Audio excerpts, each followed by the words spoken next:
Thank you. Please be seated. Thank you very much. A lot of spirit in this room. A lot of spirit, for good reason. We're gathered together on this solemn occasion to fulfill our most reverent and sacred duty. 35 years ago, 241 American service members were murdered in the terrorist attack, our Marine barracks in Beirut, Lebanon. It was a very sad period of time. These are great, great people. Today we honor our fallen heroes and pledge that their blessed memory will never die, but live instead in the hearts of our grateful nation forever. We are joined by, and for today's observers, and I'd like to introduce some of the outstanding people in our government and some that are outside of our government, starting off with Secretary of State Pompeo. Mike, where's Mike? Stand up, Mike. Thank you, great job. And he's been doing a lot of traveling. A very well-traveled man, aren't you, Mike, huh? Secretary of Defense Mattis.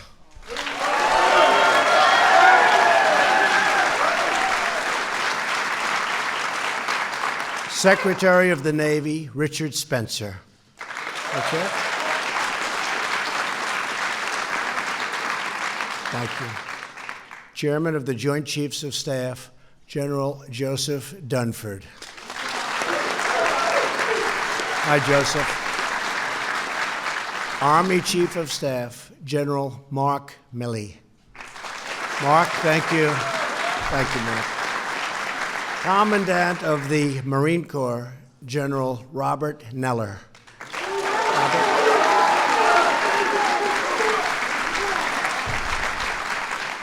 Commandant of the Coast Guard, Admiral Carl Schultz.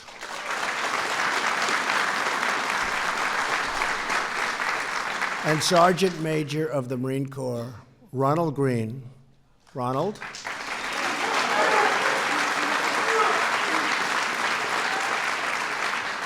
As well as my Chief of Staff and a beloved Marine. He loves the Marines, John Kelly. John. And much more important, a great wife and a great mother. Karen, please stand up. Karen.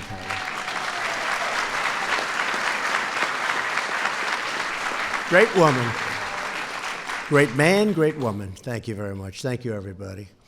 And thanks to the French ambassador to the United States, Gerard Aurot, for being here. Gerard, where are you, Gerard? Thank you very much. Thank you very much. I just spoke to your president. I just spoke to President Macron, and he's doing well. He sends his regards. I also want to recognize two very special retired Marines who led with extraordinary valor in the wake of the Beirut terrorist attack, Colonel Tim Garrity and General Al Gray.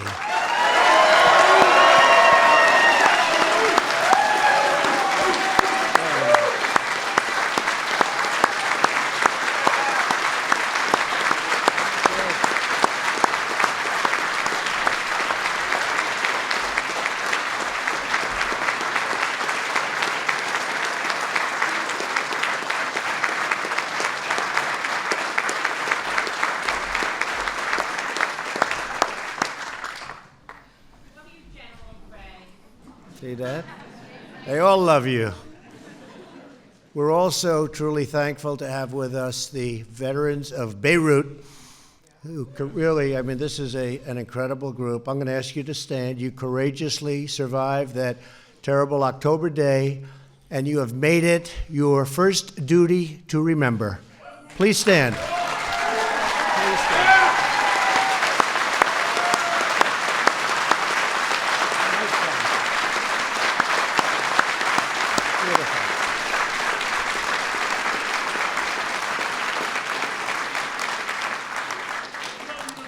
Such incredible spirit. I see hugging and kissing. I think it's fantastic. That's what love is, right? That's real love. That's the kind of love we like. That's beautiful. Thank you. Thank you. Great, great people. Most importantly, we're joined by the families of those who made the ultimate sacrifice for us. Please stand, please. Wow. Wow, that's good. That's really great. Thank you. Thank you all. Thank you. Thank you very much. That's great. Incredible. To every Gold Star family, today we pay tribute to the heroes you knew and loved. We grieve and mourn by your side, and we honor the immortal sacrifice of 241 heroes who gave their lives for our freedom. Thank you for being here very much. In 1983, roughly 1,800 Marines were in Beirut to keep the peace in a nation torn apart by civil war. Terrorists had bombed the U.S. Embassy earlier that year, killing 63 people, including 17 Americans. For the 300 Marines stationed at the Beirut airport, the morning of October 23rd arrived like any other. The Marines on guard stood there and at their posts. Others slept peacefully in their bunks until suddenly, and without warning, a truck driven by a terrorist crashed through the fences and barricades and into the lobby of the Marine barracks. At 6:22 a.m., the terrorist detonated the equivalent of 1,200 pounds, commonly known as 12,000 pounds. That's a lot, and it's terrible, of explosives, killing 3 American soldiers, 18 American sailors, and 220 United States Marines. That was a horrible moment. Minutes later, another truck bomb took the lives of 58 French paratroopers. It was the single deadliest day for the Marines since Iwo Jima. The attack was carried out by Hezbollah, which Iran was instrumental in founding a year earlier to advance its radical agenda and remain its main patron today. And we are doing a big number on Iran today, in case you haven't noticed.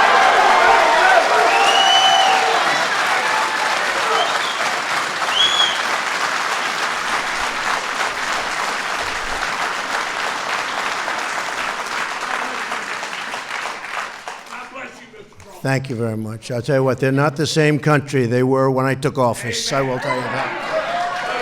They're rioting in their streets, their money's collapsed, their lives are a lot different, and they're not looking so much for the Mediterranean. And when I took office, they were looking for the Mediterranean. They were going to take over everything. Now they want to survive. Whole different deal, folks. It's a whole different deal. No terrorist group other than Al-Qaeda has more American blood on its hands. The service members who died that day include brave young Marines just out of high school, accomplished officers in the middle of their military careers, and enlisted men who had served in theaters all over the world. But they formed one united military family, defending their nation, serving their fellow Americans, and wearing their uniform with dignity and pride, such incredible pride. Each of these heroes died as they lived, as noble warriors. They were warriors whose hearts were filled with courage and whose souls were rich with love. The United States Marines are often the first to deploy, the first into danger, and the first to fight. And on that morning, 35 years ago, they were among the very first to give their lives in the battle against radical Islamic terrorism, the battle that we are winning and we will win.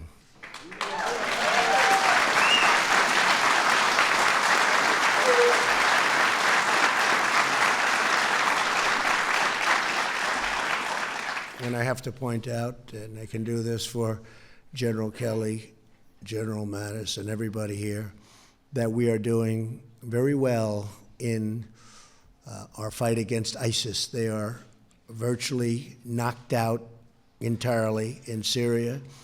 Another short period of time, they'll be gone. And also in Iraq and in lots of other places. We have stepped up the fight to a level that even General Mattis was very happy to get that order. Is that right, General? We've done a very strong number. So, radical Islamic terror.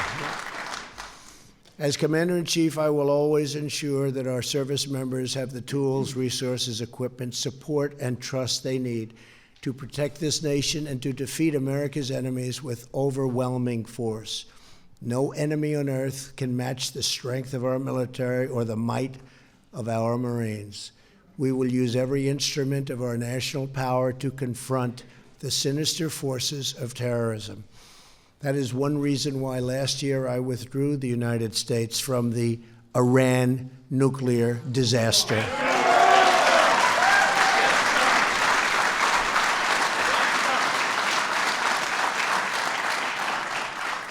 On November 5th, all U.S. sanctions against Iran lifted by the nuclear deal will be back in full force. Every sanction that we had on there originally, which would have, if they would have just left it a little bit longer, would have been so much easier than what we've been through over the last number of years. All they had to do is leave it the way it was.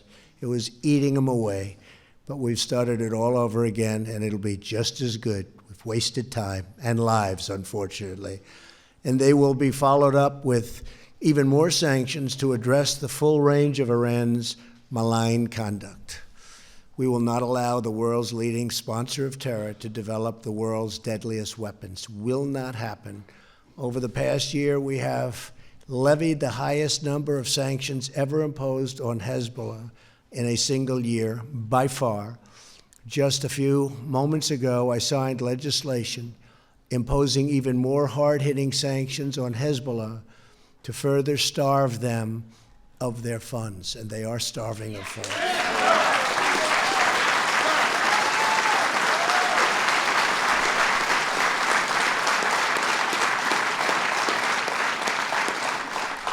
We will target, disrupt, and dismantle their operational and financing networks, of which they had plenty. They don't have plenty now.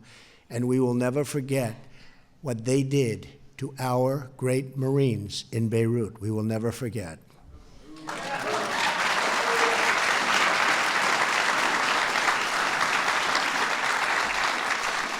In the days after the attack, very brave General Al Gray traveled to more than 150 funerals of his beloved Marines who perished in the Beirut bombing. On one of those trips, he arrived at Maxwell Gunter Air Force Base in Montgomery, Alabama. There he joined the hour-long funeral procession to transport a fallen Marine to his final resting place in a small town near Auburn, Alabama. On that long drive, General Gray witnessed a sight that would stay with him forever. Throughout the entire journey, along both sides of the highway, for miles and miles of country road, as far as the eye could see, everyday citizens who came by the thousands were lined up to pay their highest respects. They were waving flags, holding their hands also over their hearts, and standing in silent salute to our great fallen Marine heroes. This outpouring of love and devotion was but a small measure of the eternal gratitude of our nation. In all of our history, no figure has ever lived with more grace and courage than the men and women who serve our country in uniform. They are God's blessing to us all. They are God's blessing.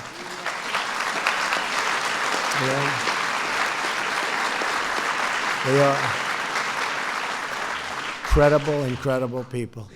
Each of the Gold Star families here today carries on the remarkable legacy of their loved ones. You care for your families, you serve your communities, you support one another, you persevere, and you overcome, and I know you very well. You win. You just know nothing but winning. I know the people, some of the people in this room, they just know how to win. And you keep the memory of our heroes alive.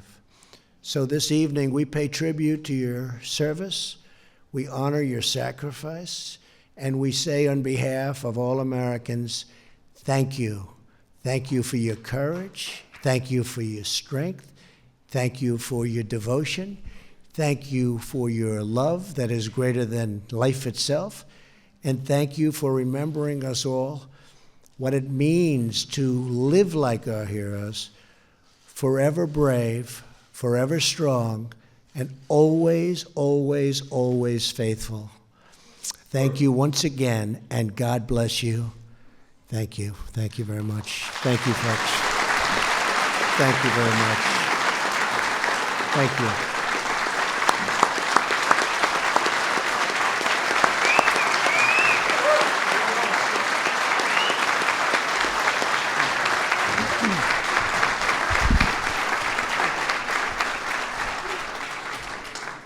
Well, Mr. President, thank you, our elected Commander-in-Chief, a man who loves his military, and it's so obvious here tonight, and you can see they love you back, Mr. President.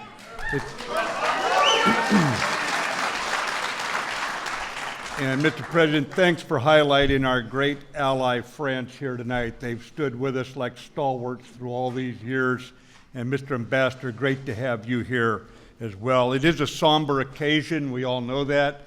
I was driving down a road in Newport, Rhode Island on Navy duty. That's pretty nice duty, General. Thanks for sending me there. And I heard the bombing, the news of the bombing. I had little idea that I would shortly be the casualty notification officer for near over a half a dozen of the Rhode Island lads that were lost in that bombing.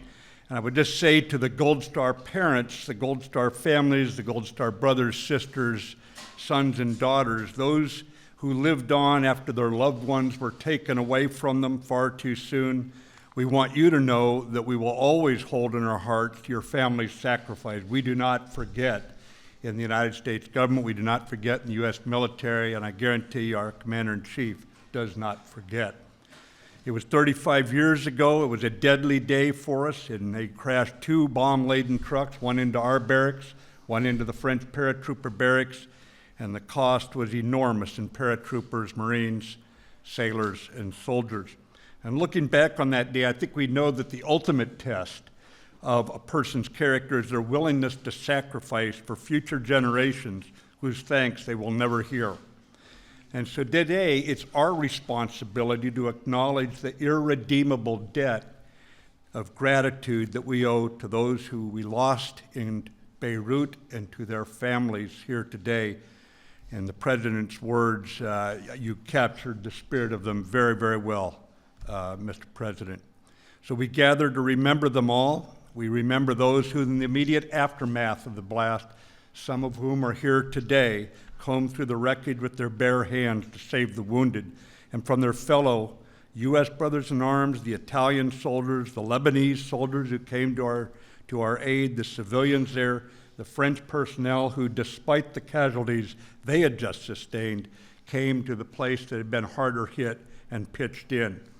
We remember the wounded who returned from Beirut, Mr. President, never wavering in their commitment to our cause of liberty. Then the Commandant of the Marine Corps of those days was a General P.X. Kelly, and he went to the hospital to see the ones who had survived, and he encountered a young Marine corporal, Lance Corporal, Jeffrey Nashton, lying in the hospital bed. He was in critical condition. He was nearly blind. He was unable to talk. And upon learning it was his commandant who'd walked in the room, Lance Corporal reached up to touch the 4 stars on his collar to confirm that it was really him. He confirmed it. He asked for a piece of paper. He waved for a writing, and he wrote on that piece of paper, Semper Fi.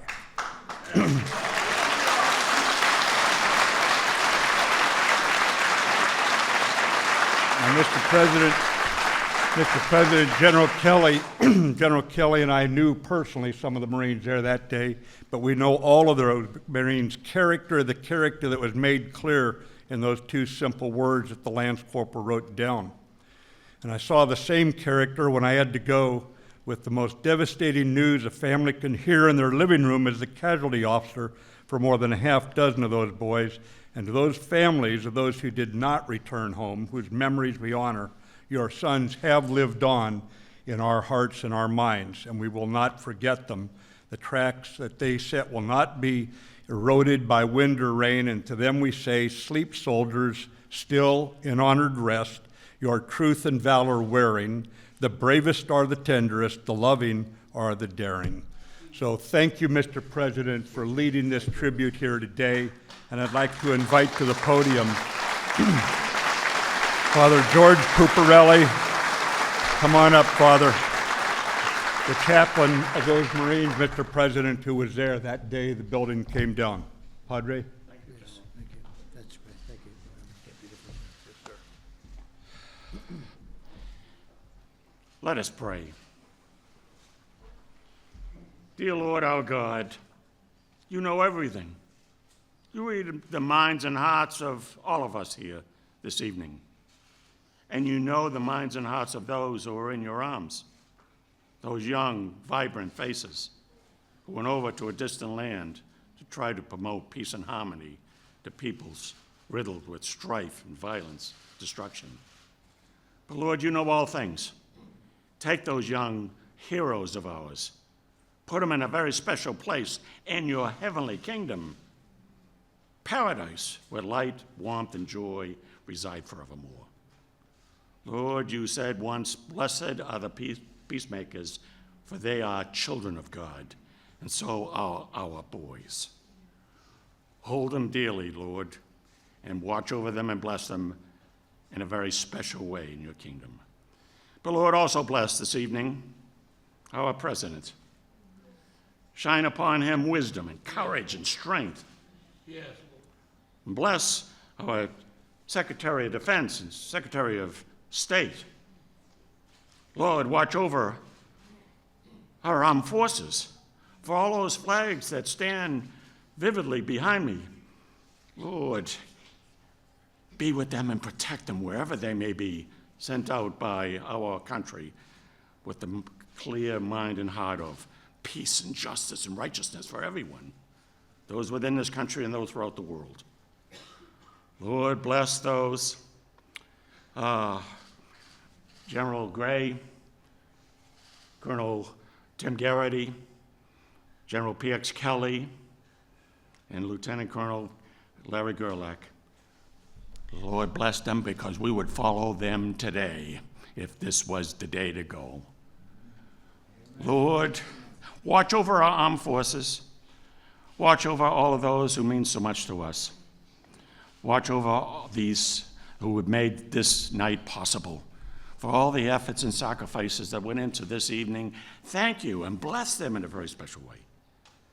But also bless each and every one of the relatives and friends and survivors of the Beirut bombing. Lord, their hearts are always, lest we ever forget. We are made with human minds, Lord. We shall never forget this. But my prayer here this evening is for our young people. Lord, they are our new country, our new generation. And by their efforts and by their looking upon our heroes this evening, by their efforts, they can make this country great and the world a better place to live in. Amen. Amen.